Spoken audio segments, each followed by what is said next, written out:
2023년 7월 8일 새로운 도전에 대한 설렘을 안고 일본 나고야로 향한다. 공항을 나와 기우시로 향하는 길. 앞으로의 한 달을 더욱 기대하게 된다. 버스는 나를 한 달간의 보금자리로 안내해 주었다. 문을 열면 정겨운 논밭이 펼쳐지는 곳. 이곳에서 나의 여름 이야기는 시작된다. 이곳이 바로 내 열정을 펼칠 기후 대학. 고바야시 교수님의 연구실 한 수많은 학생들 사이의 자리. 첫날 저녁에 따뜻한 환영 파티. 따뜻한 분위기가 낯선 곳에서의 긴장을 녹여주었다. 이곳은 콘크리트 구조 실험실. 이곳에서 나의 도전은 본격적인 막을 올랐다.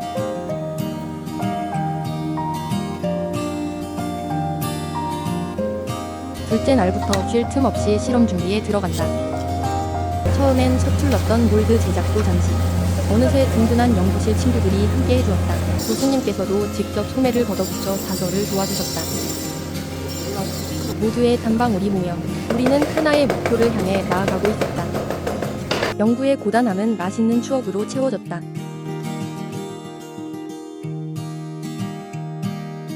이 모든 것은 단순한 음식이 아닌 그날의 즐거웠던 순간들로 기억된다. 매주 열리는 세미나에서는 지식을 공유한다. 연수 중 깜짝 방문해주신 지도 교수님 덕분에 큰 힘을 얻을 수 있었다. 일본 학생의 졸업 심사를 보며 미래를 그려본다. 연구실 친구들과 함께 전투 축제를 구경하였다. 단순한 한국어에 꿈꿔 쌓아볼 수 있었다. 어색함도 잠시. 우리는 언어와 문화를 넘어 공세 하나가 되었다. 유쾌했던 친구들의 몸짓. 함께 웃고 떠들었던 모든 시간. 잊을 수 없는 추억으로 남아있다. 우리의 특별한 인연은 한국에서도 계속되었다. 우리 연구실을 찾아온 일본 친구들. 더운 날씨에도 기꺼이 손을 보태주었다. 공동 세미나를 통해 우리는 서로의 성장을 응원하는 든든한 동료가 되었다. 연구실을 벗어나 함께 즐긴 대전 연시 축제. 뜨거운 열기 속에서 우리의 우정은 더욱 단단해졌다. 이렇게 한국과 일본 두 연구실의 공동 연구는 성공적으로 막을 내렸다. 그해 11월 일본에서의 값진 경험은 그 결실을 맺을 수 있었다. 함께 땀 흘렸던 순간들이 떠올라 더욱 의미가 있었다. 문득문득 떠오르는 그리운 일본의 풍경. 그 여름의 모든 경험은 내 마음속에 선명하게 새겨졌다. 시간이 흘러 2025년 7월 22일 2년 전에 일본 친구 키리야마 쇼고가 우리 연구실에 방문하였다. 우리의 인연은 해외 연수라는 특별한 경험이 있었기에 가능했다. 2년 전에 나와 같이 쇼고에게 한국에서의 경험은 어떤 의미였는지 인터뷰를 해보았다.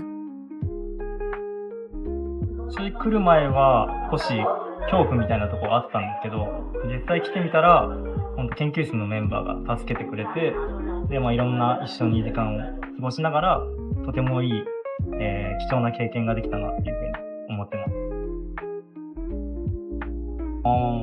全く迷惑だとは思ってなくて、むしろ来てもらったことで意見交換や話しながら実験進められて、なんか新しいものを吸収できてとてもいい機会だったと思います。一番大きいと思うのはやっぱり実験の進め方がコリアだと韓国だと、学生間で話し合って実験を進めるのに対して、日本だと教授の先生が結構指導してくれながらやっていくって感じなので、その実験の進め方は違うなっていうふうに感じました。1ヶ月っていう短い期間ではあるんですけど、実際に違う国に行ってする経験っていうのはとても貴重だと思いますし、学生の間でしかそんなできないと思うので、ちょっとでも気になる人がいたらぜひ行ってほしいなっていうふうに思います。 짧은 만남을 뒤로하고 이제 각자의 자리로 돌아가지만 함께 성장했던 우리의 소중한 인연은 계속될 것입니다.